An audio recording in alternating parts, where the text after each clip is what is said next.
नमस्कार छात्रों, आपका एक बार फिर स्वागत है late Shri Ram Kumar college of special education में। अभी तक हमने जो हमारा सिलेबस का फर्स्ट सेमेस्टर का फर्स्ट पेपर कॉमन पेपर है इंट्रोडक्शन टू डिसेबिलिटी विकलांगता का परिचय, उसमें यूनिट 2 तक अध्ययन किया और आज से हम अपनी नई यूनिट 3 की शुरुआत करेंगे। यूनिट 3 में 3.1 है मानसिक मंदता के कारण। इस पे चर्चा करेंगे, अध्ययन अध्यापन करेंगे और मैं आप लोगों को ये बताने का पूरा प्रयास करूंगा कि मानसिक मंदता के कौन कौन से कारण होते हैं।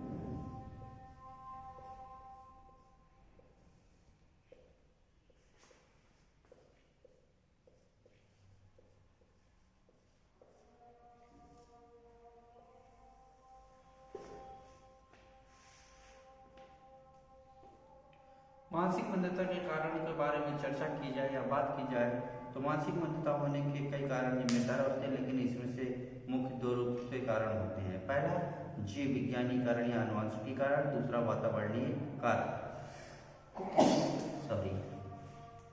जीव विज्ञानी कारण या आनुवंशिक कारण।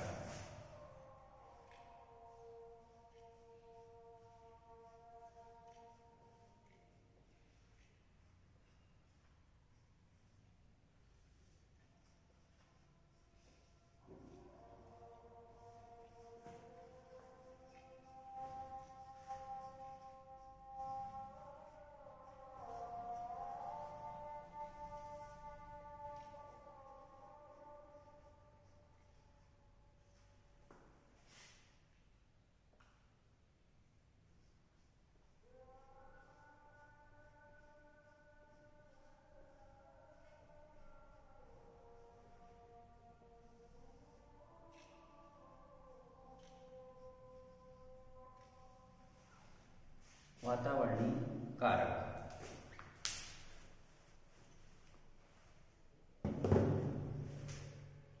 जीव विज्ञानी या आनुवंशिक कारकों में ये आनुवंशिक कारणों से होता है जो कि गर्भाधान से पूर्व भ्रूण को प्रभावित करते हैं। जीव विज्ञानी कारक के अंतर्गत शरीर के जीव विज्ञान कार्बनिक निर्माण में कमी के कारण आनुवंशिक या अन्य जन्मजात लक्षण, इसके साथ अपचय दोष व अन्य शारीरिक जटिलता वाले लक्षण इसमें दिखते हैं। वातावरणीय कारकों की बात करें तो इसमें वो कारक होते हैं जो वातावरण या सामाजिक होते हैं। इसमें गर्भाधान, गर्भ अवस्था, प्रसव के बाद आदि सभी कारण आते हैं। अब आते हैं मानसिक मंदता की अवस्थाओं पे।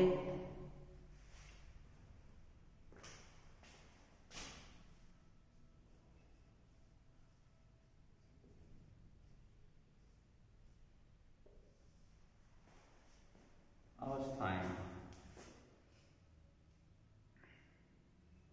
मानसिक मंदता की मुख्यतः 4 अवस्थाएं होती हैं। इसमें सर्वप्रथम है गर्भधारण के पूर्व के कारक।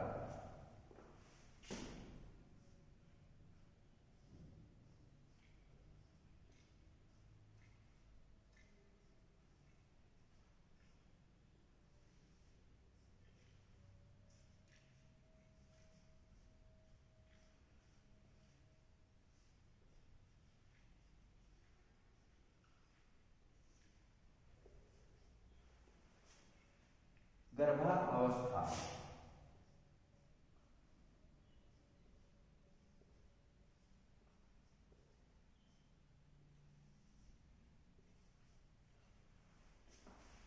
प्रसव के समय।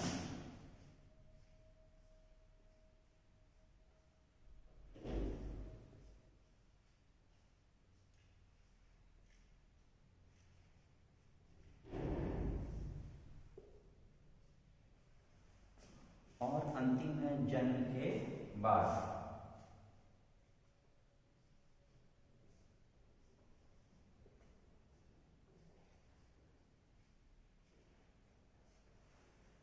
कौन सी 4 कारण होते हैं?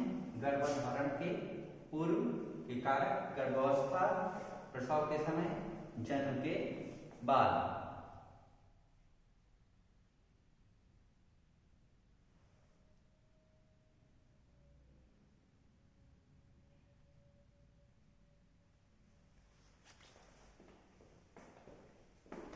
तो गर्भधारण के पूर्व कारकों के बारे में चर्चा करें तो मां की आयु,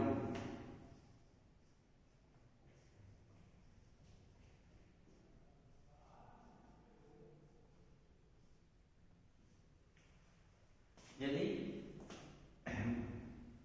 एक स्त्री कम उम्र में गर्भावस्था धारण करती, गर्भधारण करती है तो ये पॉसिबिलिटीज हो जाती है कि या मतलब इसका खतरा बढ़ जाता है कि बच्चे में, होने वाले बच्चे में मानसिक मंदता हो सकती है। मां का स्वास्थ्य,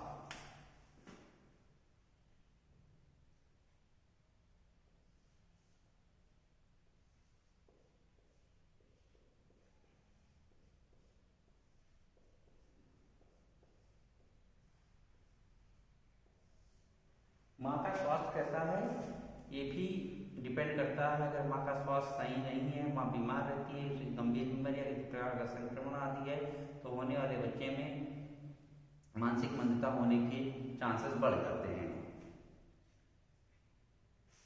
अनुवांशिक या वंशानुगत,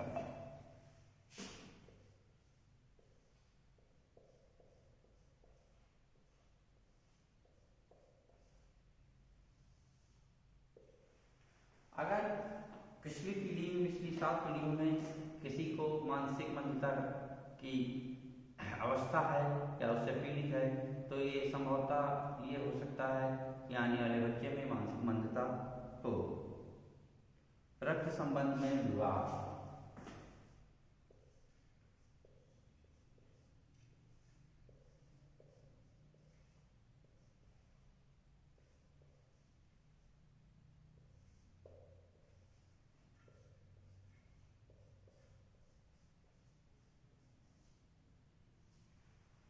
यदि करीबी रक्त समूह में विवाह होता है, जैसे चाचा की पुत्री आदि में, तो मानसिक मंदता होने की चांसेस बढ़ जाते हैं। संक्रमण,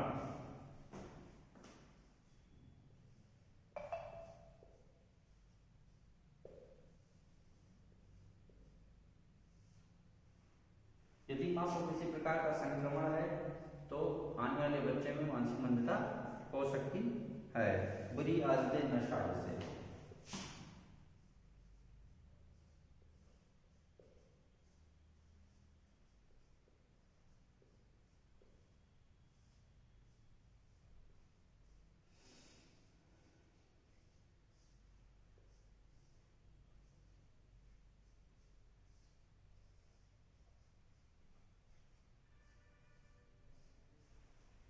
बुरी आदतें जैसे नशा आदि। अगर स्त्री, गर्भवती स्त्री नशा आदि करती है तो आने वाले बच्चे में मानसिक मंदता हो सकती है।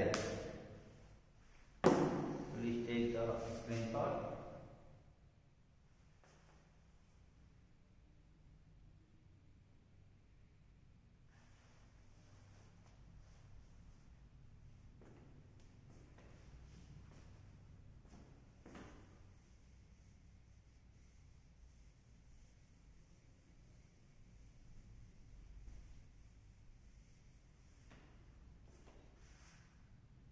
गर्भावस्था के दौरान के कारण इस स्थिति को जन्म से पूर्व या प्रीनेटल कारक भी कह सकते हैं। इसे 9 माह के दौरान गर्भावस्था के समय कोई भी समस्या हो तो गर्भस्थ शिशु को मानसिक विकलांगता हो सकती है।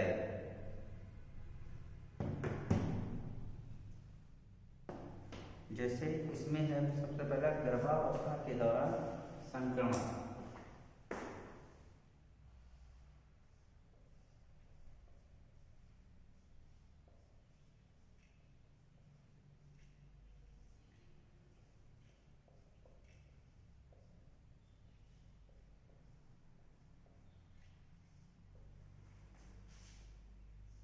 इसके पश्चात है माँ की मानसिक स्थिति।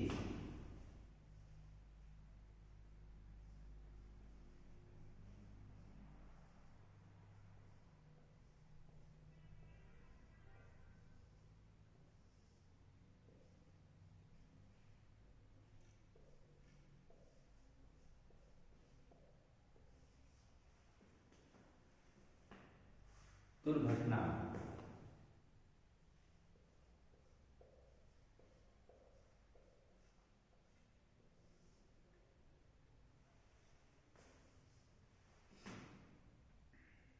गर्भपात के प्रयास,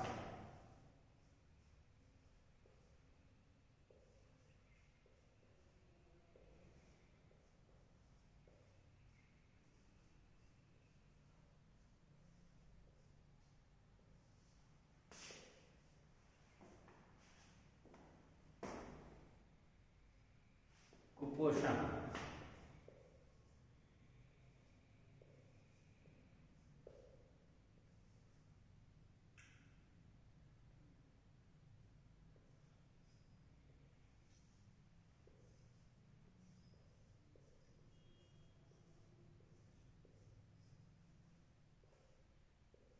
बहुगर्भ,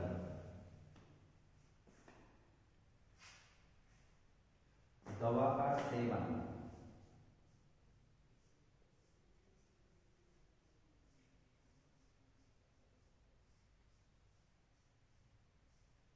या बार बार एक्सरे कराना,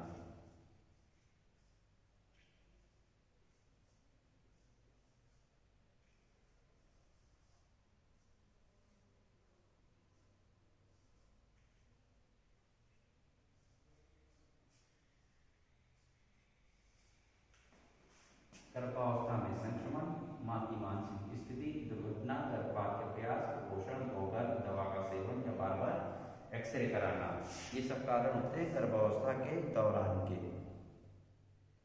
प्रसव के समय के कारण के बारे में जानते हैं।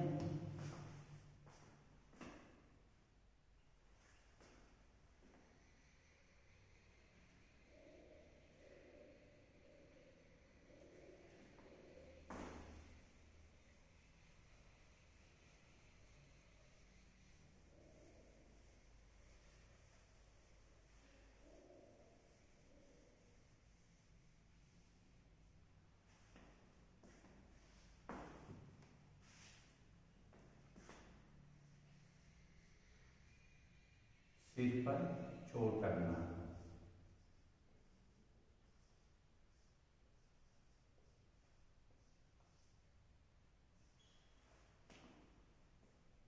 पीलिया,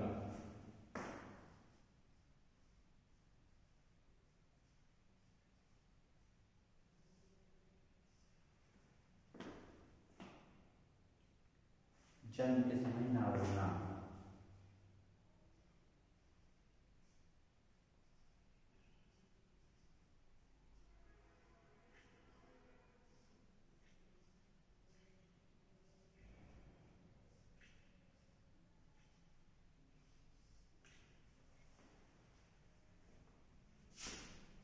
अन्य बीमारियां,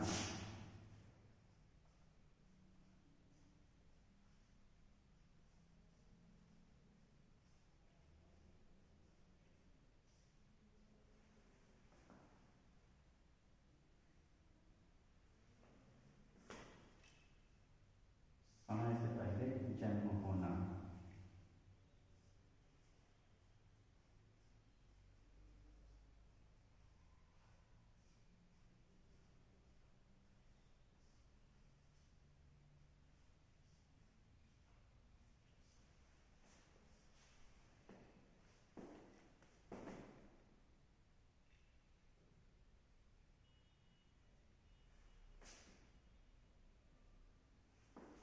इसके अलावा है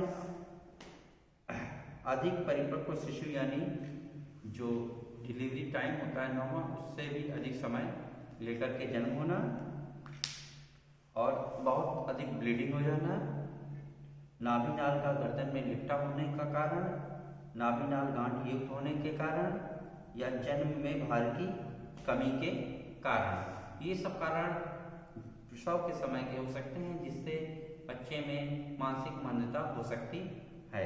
अब जानते हैं जन्म के बाद के कारण। बच्चे के जन्म के बाद 10 दिनों के बाद जो कारक होते हैं वो कारक पोस्टनेटल अंतर्गत आते हैं। इसमें से कौन कौन से कारक हैं?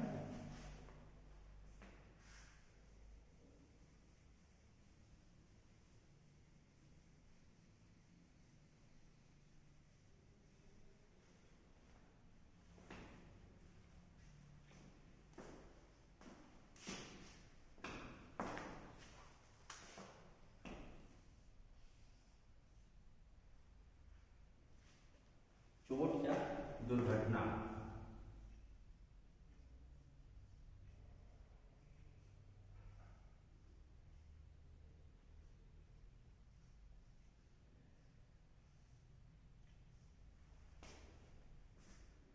मस्तिष्क ज्वर, दिमागी बुखार,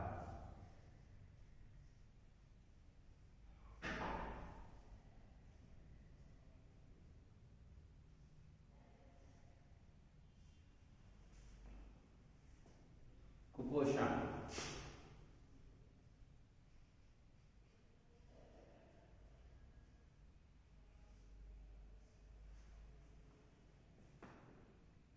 संक्रमण,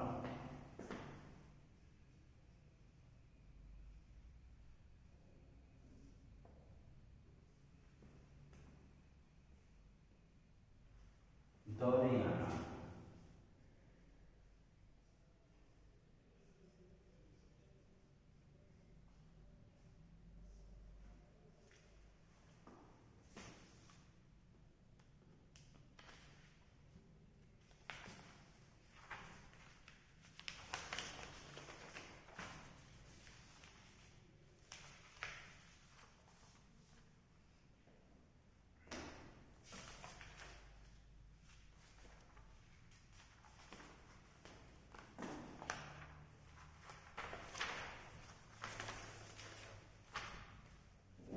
टीकाकरण का अभाव, टीकाकरण न होना,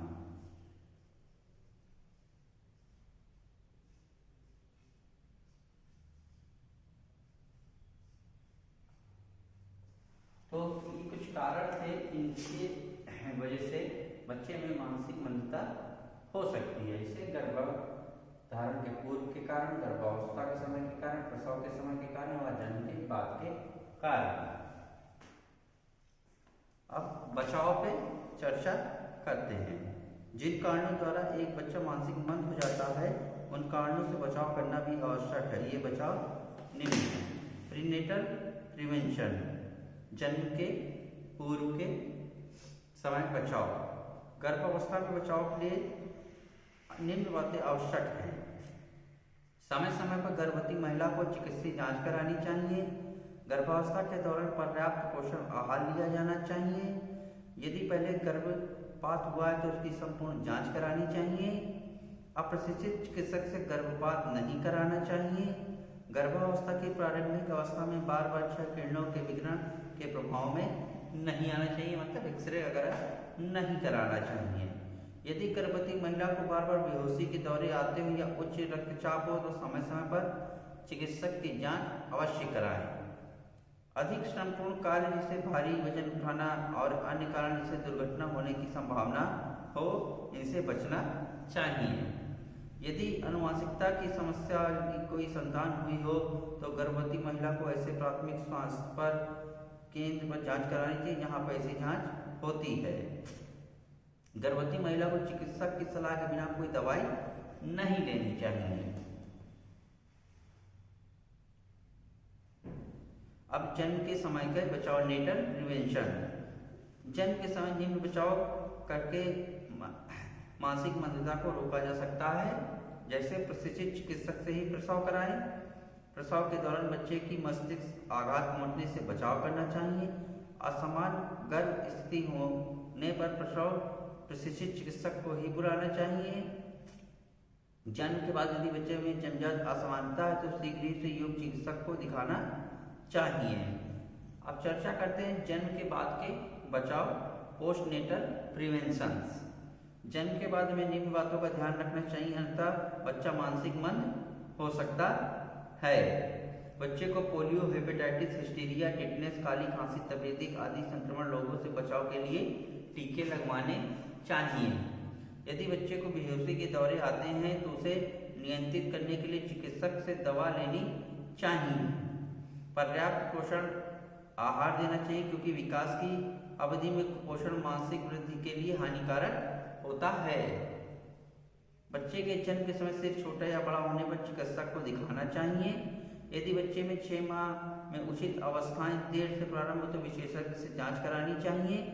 जन्म के बाद तेज बुखार होने पर ठंडे पानी की पट्टी एवं चिकित्सक की सलाह से दवा देनी चाहिए जिससे बुखार अधिक न बढ़ पाए और दिमागी बुखार न बन जाए। तो ये कुछ बचाव थे कि इन बचावों को करके हम होने वाली मानसिक मंदता को काफ़ी हद तक रोक सकते हैं। अब यूनिट 3 का 3.3 शुरू करते हैं।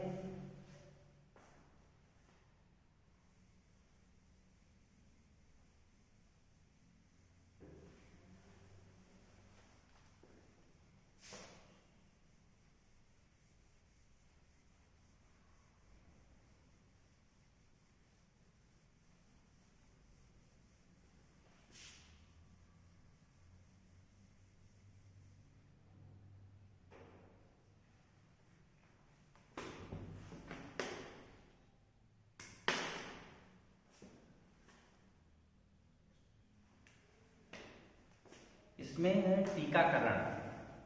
नवजात शिशु में रोगों से लड़ने की क्षमता कम होती है, इसलिए इनके जन्म के पश्चात टीका लगाया जाता है। इसके बाद कुछ सप्ताह तथा कुछ माह बाद भी टीके लगाए जाते हैं। नवजात शिशु में माता द्वारा दी गई प्रतिरोधक क्षमता कुछ स्तर और कुछ समय तक ही रहती है। तो टीकाकरण की सूची जो है, जिसमें सबसे पहले जन्म के समय टीके में BCG, oral polio, hepatitis B की पहली वैक्सीन लगना चाहिए। उसके बाद 6 सप्ताह पे DPT, oral polio, hepatitis B की DPT की पहली डोज और ओरल पोलियो और हेपेटाइटिस बी की दूसरी डोज लगनी चाहिए। इसके पश्चात DPT की दूसरी डोज, ओरल पोलियो की तीसरी डोज, तत्पश्चात DPT की तीसरी डोज, ओरल पोलियो की चौथी डोज और ओरल पोलियो के पश्चात 5वीं डोज लगनी चाहिए। 15 से 18 माह पर हेपेटाइटिस बी की तीसरी dose, measles, mumps, rubella, MMR, oral polio, DPT की डोज। 5 वर्ष की आयु होने पर ओरल पोलियो, DPT की बूस्टर डोज।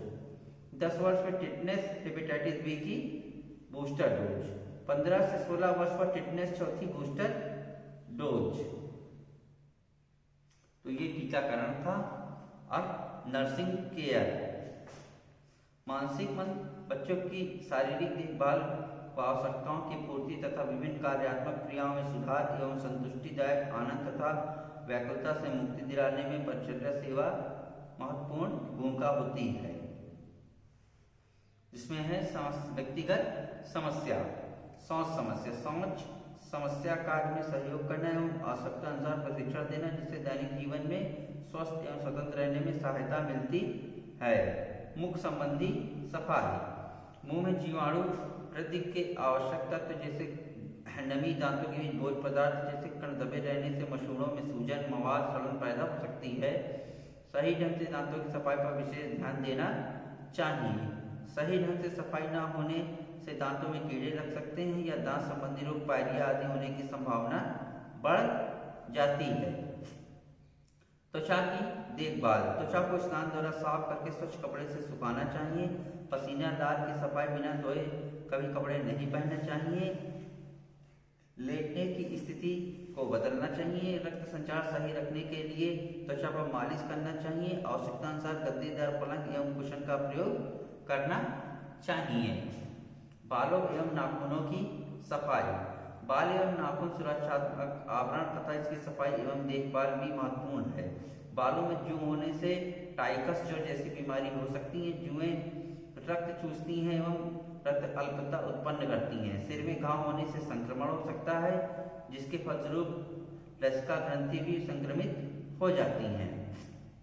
तत्पश्चात आंख की सफाई। आँख, नाक, कान शरीर के वो अंग हैं जिन्हें किसी विशेष दैनिक देखभाल की जरूरत नहीं है, परंतु देखभाल इन्हें संक्रमित होने से बचाती है। पोषाहार, सभी के लिए भोजन ग्रहण करना आवश्यक है। अच्छे स्वास्थ्य के लिए नियमित एवं निश्चित समय पर अच्छा भोजन करने की आदत डाल लेनी चाहिए। चबाने एवं निगलने में कठिनाई है तो उसको ठोस पदार्थ या तरल देनी चाहिए। भोजन पश्चात जल देना चाहिए।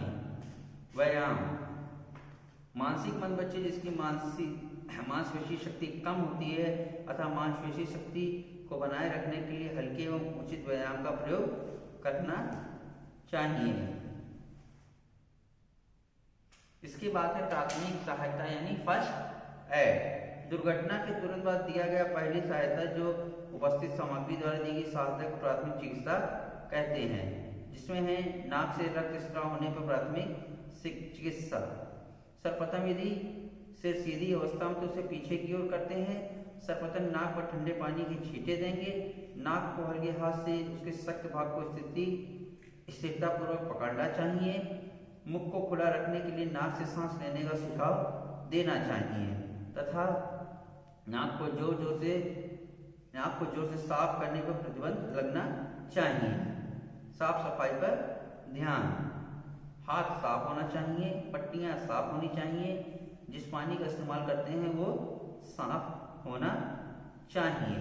श्वास अवरोध, जब शरीर को ताजा वायु पर्याप्त मात्रा में नहीं मिलती है तो शरीर के मात्रा में नहीं मिलता है तो शरीर महत्वपूर्ण अंग मस्तिष्क महत्वपूर्ण अंगों की गतिविधियों में कमी होती है तो उसे श्वास अवरोध कहते हैं।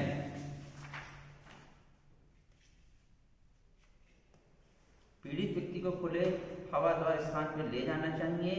यदि वो अवस्था बच्चे के साथ है तो उसकी पीठ हल्के से सहलानी चाहिए और यदि इससे भी आराम ना हो तो उल्टी करानी चाहिए, जिसके लिए गले के अंदर 2 उंगलियों को डालकर उल्टी करानी चाहिए।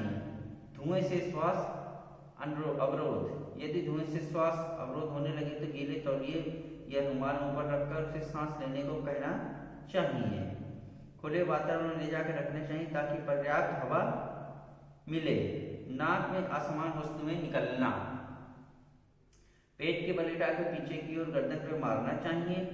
नाक से जोर से छींकने के लिए कहना चाहिए। आगे की तरफ सिर करके लेटाना या बैठाना चाहिए। कान में कोई वस्तु फंस जाने पर, कान में कोई वस्तु फंसी हो तो उसे हाथ से निकालने का प्रयास नहीं करना चाहिए, अन्यथा वो कान के और अंदर जाने की संभावना हो जाती है। कान में पानी भरकर उसी तरफ लेटाना चाहिए जिससे पानी बाहर आ जाए और यदि ऐसा करने से कीड़ा न निकले तुरंत चिकित्सक के पास लेके जाना चाहिए। अब है हड्डी टूटना, किसी विषम परिस्थिति में शरीर की हड्डी में विकृति आ जाना हड्डी टूटना कहलाता है। उपचार, यदि रक्त स्राव हो रहा हो तो उसे रोका जाना चाहिए। हड्डियों को हिलाएं डुलाएं नहीं और तुरंत डॉक्टर के पास ले जाएं। जलना, बर्न, लाल होना, फफोले पड़ना या झुलस जाना। प्रथम श्रेणी से जलने में शरीर का भाग या अंग जो जला हुआ है उसे ठंडे पानी से धोना चाहिए। दूसरी व तीसरी श्रेणी के उस भाग जो जल गया है को 1-2 घंटे पानी में डुबोकर रखना चाहिए। फफोले नहीं होने चाहिए। अत्यधिक जले भाग पर यदि कपड़े चिपक गए तो उसे खींच कर निकालने की कोशिश नहीं करनी चाहिए। अब इसके बाद है लू लगना, जब शरीर पर सूर्य की किरणें सीधे शरीर पर पड़ती है तो ये स्थिति दिखाई देती है, ये गंभीर स्थिति है। उपचार, व्यक्ति को खुले या ठंडे स्थान पर ले जाना चाहिए। वस्त्रों को यानी कपड़ों को ढीला करना चाहिए। ठंडे पानी से हाथ धोना चाहिए। पानी में बर्फ की पट्टियां करें। नमक का पानी पीने को दें। मिर्गी, एपिलेप्सी। उपचार, इस अवस्था में व्यक्ति को सुरक्षित रखा जाए, जैसे आग, नुकीले पत्थर, ऊंचाई वाले स्थान से दूर रखें। दौरे के बीच में उसे रोकने का प्रयास नहीं करना चाहिए। यदि वो उल्टी करे या झांग लाल हिलाए तो उसके सिर को एक तरफ मोड़ देना चाहिए। लोगों को उसके चारों तरफ से हटा देना चाहिए। दौरे के बाद जब वो सुस्त व निश्चित हो जाता तब उसे सोने या आराम करने को दें, जब तक वह सामान्य कार्य करने की स्थिति में न आ जाए। इसी के साथ हमारी यूनिट 3 का 3.3 चैप्टर खत्म होता है। कल की कक्षा में हम यूनिट 3 के 3.4 चैप्टर यानी हाइजेनिक्स, शरीर को पूर्ण स्वस्थ बनाए रखने के लिए कैसे क्या कार्य करने चाहिए, कैसे साफ सफाई करनी चाहिए, इसके बारे में चर्चा करेंगे और आगे भी जानेंगे।